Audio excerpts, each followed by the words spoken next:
উত্তরপ্রদেশে একটি ধর্মীয় অনুষ্ঠানে পদদলিত হয়ে মারা গেলেন কমপক্ষে 120 জন পুণ্যার্থী। মৃতের সংখ্যা আরও বাড়তে পারে বলে আশঙ্কা করা হয়েছে। প্রশাসন সূত্রে জানানো হয়েছে, অতিরিক্ত মানুষের ভিড় ও গরম থেকে ঘটেছে এই দুর্ঘটনা। নিহতদের পরিবারের প্রতি সমবেদনা জানিয়ে ক্ষতিপূরণের আশ্বাস দিয়েছেন প্রধানমন্ত্রী নরেন্দ্র মোদী। জানা যাচ্ছে, উত্তরপ্রদেশে হাথরাসে আয়োজন করা হয় ভোলে বাবার সৎসঙ্গ সভা।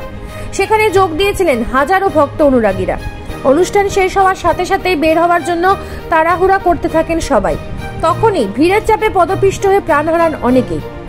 আহত হয়েছেন বহু মানুষ। মৃতদের মধ্যে বেশিরভাগই মহিলা ও শিশু বলে জানা গেছে। এই ঘটনায় প্রশাসনকে দায়ী করে বলা হয়েছে, এত মানুষের ভিড়ে ঠাসায় এই অনুষ্ঠানে ঢোকা এবং বেরোনোর জন্য পর্যাপ্ত ব্যবস্থা ছিল না। Bureau report, news prime Bangla.